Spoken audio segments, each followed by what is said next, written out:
না আর পারছি না, এভাবে গোপালের কাছে হেরে যেতে পারছি না। কিছুতেই একটাও গুলি নিশানায় লাগছে না। একটু গণনা করে দেখুন তো রাজ্যতীষী। দীর্ঘ কয়েক বছর ধরে কৃষ্ণনগরের ঘাড়ে চেপে আছে। নামবে কবে? সেটা গণনা করে দেখতে হবে। দেখবেন আর কবে? সবার হাড়ে দুব্বো ঘাস গজিয়ে গেলে একটা প্রামাণিকের বেটা রাজসভায় আমাদের সাথে এক আসনে থাকে, বলতে কইতে লজ্জা। অনেকবার অনেক রকম ভাবেই তো গোপালকে অপদস্থ করা হয়েছে, কিন্তু সবটাই তো ফক্কা হয়েছে। এভাবে তো হাতে হাত ধরে চুপ করে বসে থাকতে পারবো না। এই কিছু একটা উপায় তো বের করতেই হবে। সেই উপায়টা কি সেটাই বোঝা যাচ্ছে না। এমন একটা উপায় যেটা গোপালকে এই কৃষ্ণনগর থেকে লজ্জায় পালাতে বাধ্য করবে। হ্যাঁ ভাবছি, আপনারা ভাবুন। হ্যাঁ ভাবুন ভাবুন।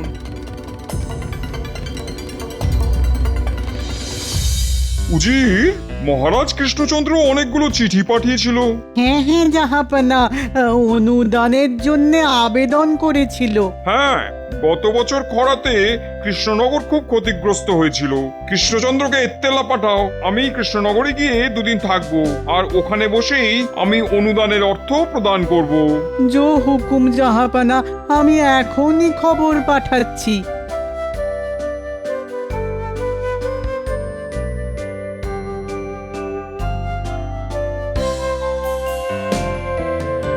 তা রাজ্যের অবস্থা কিরকম নতুন মন্ত্রী? আগে মহারাজ, ওই যথাপূর্বং তথা পরম। মানেটা কি? আহা, একটু খোলসা করে বলো দেখি। মহারাজ, পূর্বে যা ছিল এখনো তাই আছে। তা পূর্বে কি ছিল আর এখন কি আছে সেটাই ঠিক করে বলতে বলেছি, সহজ কথায় বলো। মহারাজ, নতুন মন্ত্রী বোধহয় হেয়ালি ছাড়া কথা বলতে পারেন না। আসলে হেয়ালি বুঝতে গেলে যে আভিজাত্য লাগে সেটা তোমার মধ্যে যে একদমই নেই গোপাল। ওই আবার শুরু হলো, তোমাদের তো দেখি একেবারে সাপে নেউলে অবস্থা।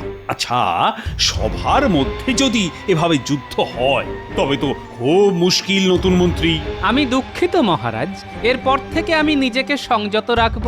আসলে কি জানেন মহারাজ, ওই সোজা কথা সোজাভাবে বললে সময় বেঁচে যায়, রাজকার্যে গতি আসে। তা ঠিক কথাই বলেছ। তা হ্যাঁ নতুন মন্ত্রী, এক কথায় বলো তো, রাজ্য এখন কেমন? মানে রাজ্যের মানুষজন কি বলছে? ভয়ে বলবো না নির্ভয়ে? এটা কি একটা কথার উত্তর হলো নতুন মন্ত্রী মশাই? মহারাজ আমাকে যদি এক কথায় জিজ্ঞেস করতেন তবে আমি বলতাম ভালো নেই মহারাজ। গোপাল, তোমার কাজ হলো ভাঁড়ামো করা, মানে যেটা তুমি পারো। রাজসভার কাজে তোমাকে নাক গলাতে কে বলেছে? আগে রাজ্যতীষী, আমার নাকটা বড় বেয়ারা, কিছু খারাপ হলেই আগে থেকে ওই খারাপ গন্ধ পেতে থাকে। মহারাজ, নবাবের দূত নবাবের পত্র নিয়ে এসেছেন। পাঠিয়ে দাও পাঠিয়ে দাও, হয়তো আমার পাঠানো পত্রের উত্তর দিয়েছেন স্বয়ং নবাব বাহাদুর।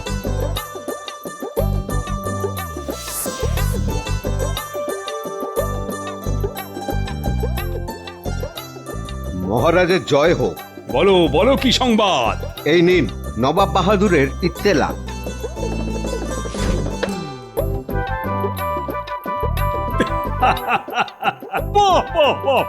দাদু, তুমি আজ বিশ্রাম নিয়ে কাল সকালে বরং মুর্শিদাবাদ যেও। ঠিক আছে মহারাজ, আপনার যেমন ইচ্ছা।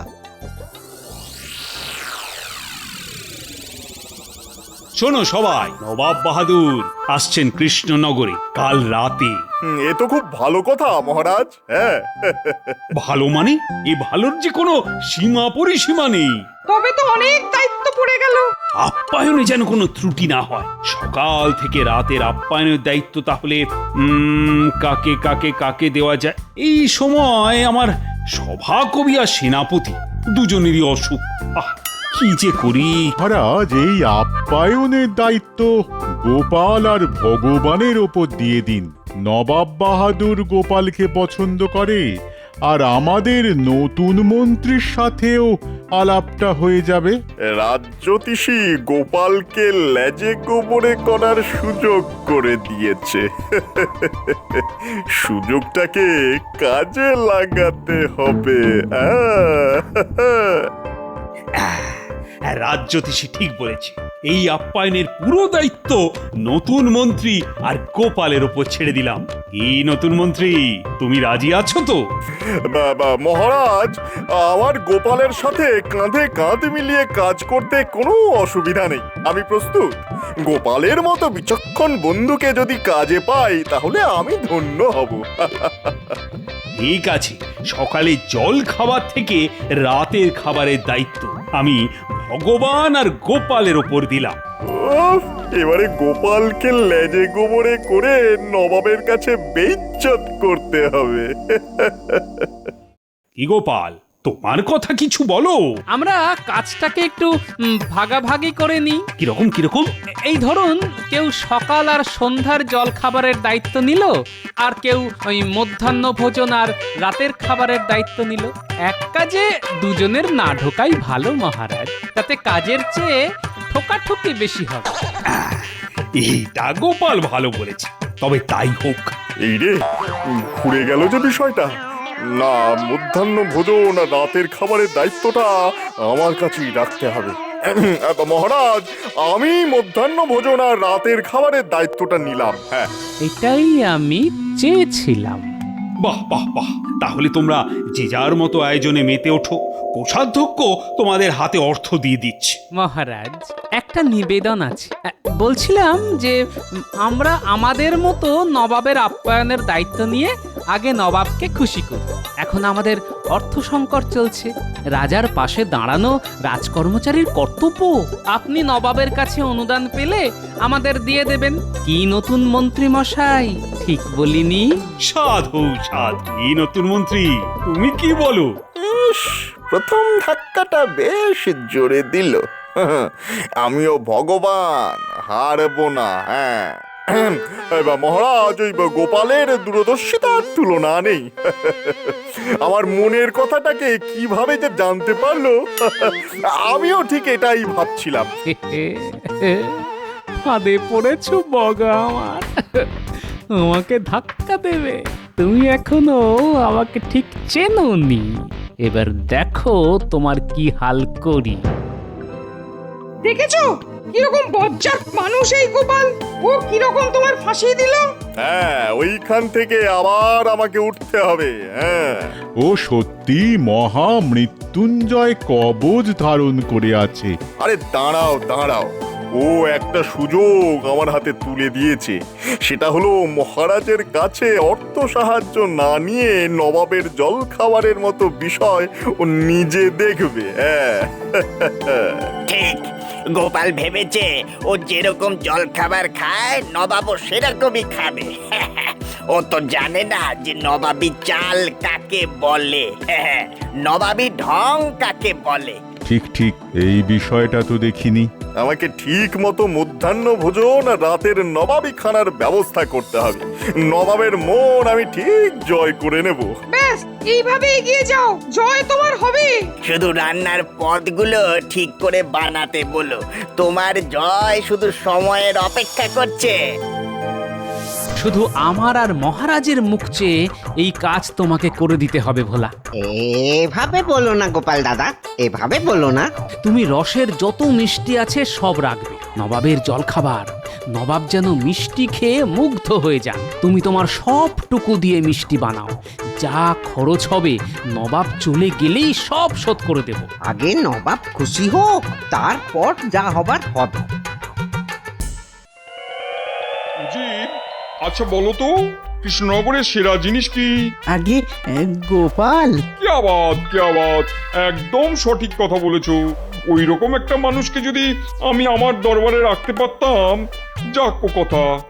দূত, এই কৃষ্ণচন্দ্র খবর নিয়ে এসেছো? এসেছে জাহাপানা। ডাকো তাকে। প্রহরী, প্রহরী, দূতকে খবর দাও, নবাব বাহাদুর ডাকছেন। গিন্নি, আরে এই নাও গো বাজারের থলি, ইলিশ মাছ এনেছি, ডিম ভরা। ও মা, ইলিশ! কি ভাগ্য আমার! এবেলা ভাজা ইলিশের তেল দিয়ে মেখে এই ভাত খেয়ে রাজসভায় যাব। ওবেলা এসে ইলিশ ভাপা আর সর্ষে ইলিশ খাবো।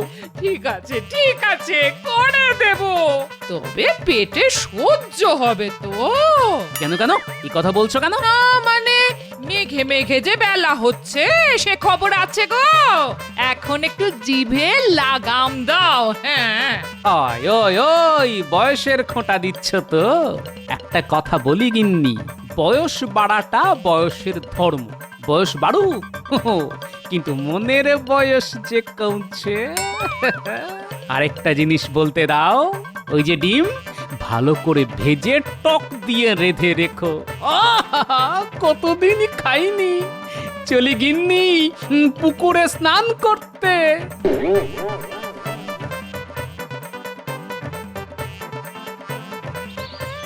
এই আয়োজন সম্পূর্ণ নতুন মন্ত্রী।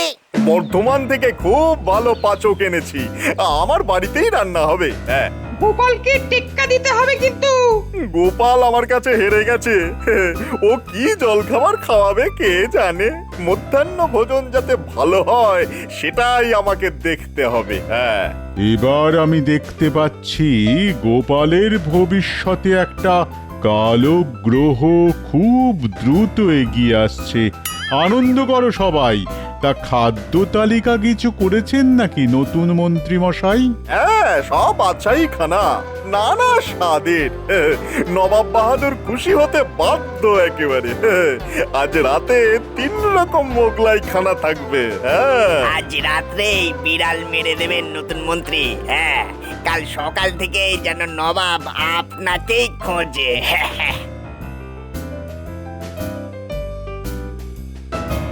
কি হে নতুন মন্ত্রী, আজ রাতের আয়োজন সব ঠিক আছে তো? ভগবানে ভরসা রাখুন মহারাজ। ভগবানে অচলা বিশ্বাস আছে আমাদের। শুনে ভালো লাগলো মহারাজ। এ ভগবান ওপরে থাকেন, সবার ভগবান। আমি ওই ভগবানের কথা বলেছি। দারুণ বলেছো গোপাল। তবে আমাদের নতুন মন্ত্রীও কিন্তু খুব কাজের, কি বলো? হ্যাঁ হ্যাঁ হ্যাঁ, খুব কাজের। তবে আমি ওনার কাজের বিচার করার কে? বিচার করবে প্রজারা। দাঁড়াও গোপাল, নবাবের কাছে তোমাকে আমি ছোট করে এই কৃষ্ণনগর ছাড়া যদি না করি তো আমার নাম ভগবান নয়। হ্যাঁ,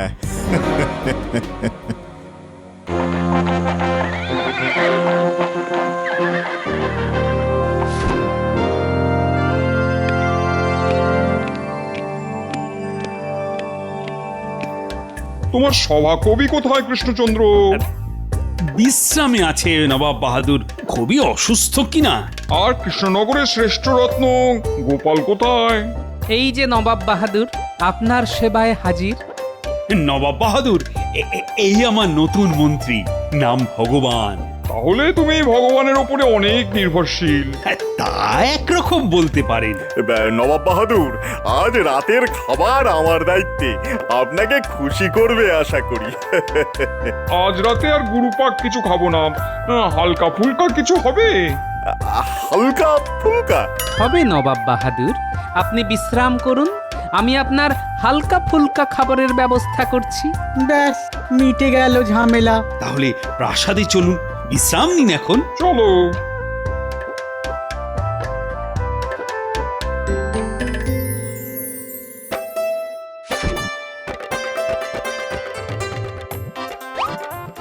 এই নিন নবাব বাহাদুর।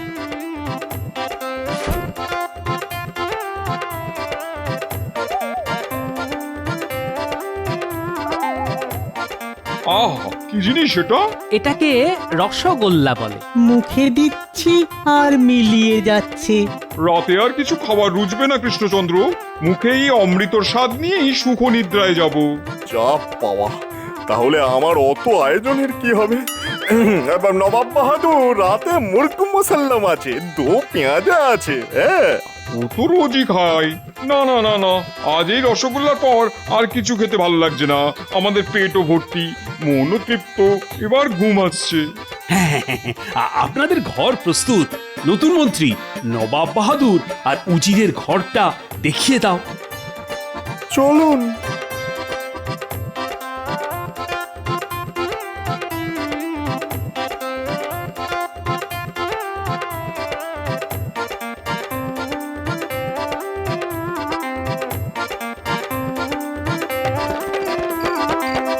ভোলা, তোমার মিষ্টির তো খুব প্রশংসা করলেন নবাব বাহাদুর। হ্যাঁ, তোমার মুখে এইটা শুনবো বলেই তো বসে আছি গো গোপাল দাদা। কাল ওই ছানা বড়া, মনোহরা আর ওই হিগের কচুরি আছে, আর ওই এই কালো জিরে দিয়ে হালকা ডাল, তারপর সরভাজা আর রসগোল্লা। সব লিখে রাখো ভোলা। এইসব নিয়ে তুমি কিচ্ছুটি ভেবো না গোপাল দাদা, কিচ্ছুটি ভেবো না। তুমি নবাব বাহাদুরকে খুশি করো, ব্যাস দেশ বাঁচলে তো আমরাও বাঁচবো। ঠিক আছে, কাল সকালে গরুর গাড়ি পাঠিয়ে দেব, সাবধানে জিনিসগুলো পাঠাবে, কেমন? তুমি নিশ্চিন্তে যাও গোপাল দাদা। চলি ভোলা।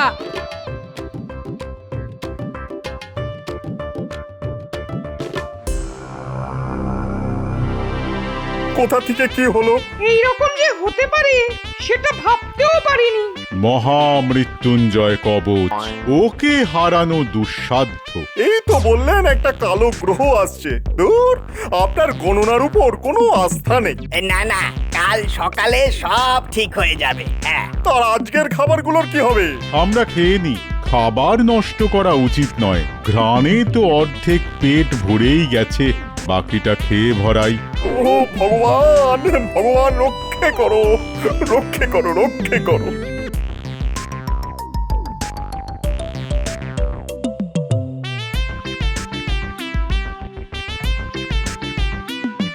গিন্নি, একেই বলে কামারের এক ঘা। একটা সুযোগ পেয়েছি, মেরে দিয়েছি। নবাব খুশি, নবাব খুশি মানে মহারাজ খুশি, মহারাজ খুশি মানে সারা দেশ খুশি। যে নবাব বাহাদুর খুশি হলেন, তিনি তোমাকে কিছু পুরস্কার দেবেন না? এই দেখো গিন্নি, আমি ভোলা ময়রার ধার শোধ করে ওকে কিছু উপরি দিতে পারলে খুশি হব, ব্যাস। এবার কাল সকালে নবাব বাহাদুরকে এমন জল খাবার খাওয়াবো, মধ্যাহ্ন ভোজনের কথা ভুলেই যাবেন।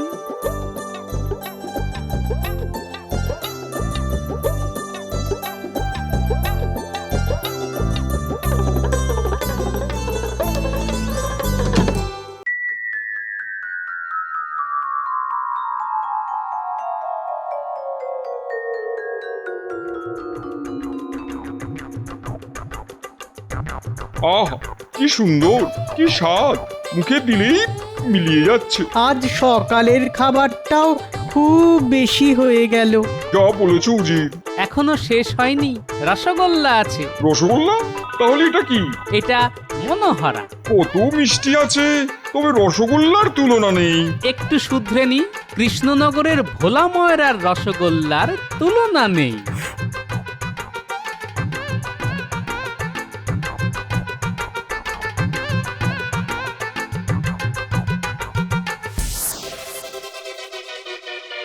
সব শেষ, আর কিচ্ছু হবে না। আমার ভুলে আমি হারলাম। ও আমাকে জল খাবারই মেরে দিল। নষ্ট হবে কেন, আমরা তো আছি। ভগবান, ভগবান। গোপাল, তুমি তো নবাবকে একেবারে তোমার ঝোলায় পুরে নিয়েছো। শোনো সবাই, নবাব বাহাদুর আমার আর্জি মেনে নিয়েছেন, উনি অনুদান দিয়ে দিয়েছেন। রাজকোষ এখন পূর্ণ, আর পুনর্বাসন দিয়ে দেব চাষিদের। গোপাল, তোমার জল খাবারের জন্য ভোলার কাছে যা যা ধার আছে তা মিটিয়ে দাও। কোষাধ্যক্ষ, বলুন মহারাজ, বলুন। তুমি গোপালের হাতে 500 স্বর্ণ মুদ্রা দিয়ে দাও। মহারাজ, রাজকোষের অর্থ রাজকোষেই থাকুক। নবাব বাহাদুর যদি খুশি হয়ে কিছু দেন, সেখান থেকে আমি ভোলার ধার মিটিয়ে দেব। কি কুচুটে বুদ্ধি, আবার মারলো। খুব শিক্ষা হলো আবার।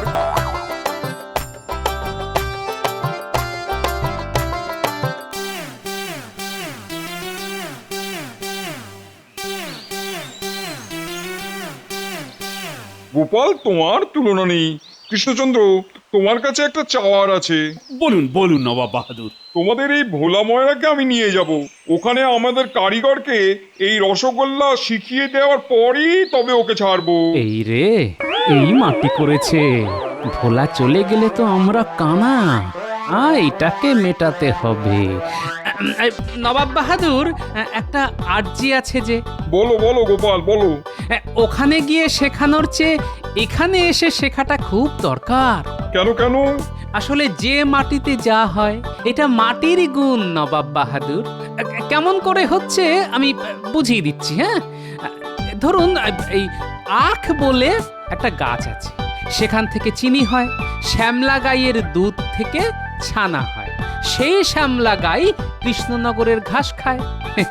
এই সব তো এই মাটিরই নবাব বাহাদুর। আর এর একটাও না থাকলে ওই রকম রসগোল্লা যে হবে না নবাব বাহাদুর। তাহলে উপায়? আমি তো রসগোল্লা ছাড়া থাকতে পারবো না। উপায় একটা আছে, আপনাকে প্রতিদিন 10 হাঁড়ি করে রসগোল্লা পাঠাবো। তাহলে তো কথাই নেই। তবুও আমি আমার এক কারিগরকে পাঠাবো। এই রসগোল্লা দিকে দিকে ছড়িয়ে দিতে হবে। গোপাল, এই নাও, তোমার আপ্যায়নে খুশি হয়ে 2000 স্বর্ণ মুদ্রা দিলাম। আর এইটা আমার তরফ থেকে তোমাদের ভোলা ময়রাকে 1000 স্বর্ণ মুদ্রা খুশি হয়ে। তাহলে কৃষ্ণচন্দ্র, মনে থাকবে তো, প্রতিদিন 10 হাঁড়ি রসগোল্লা। আপনি মুর্শিদাবাদে পৌঁছন, দেখবেন রসগোল্লা ঠিক পৌঁছে গেছে। চলো উজির, এবার আমরা যাই। সব ভালো তার, শেষ ভালো যার।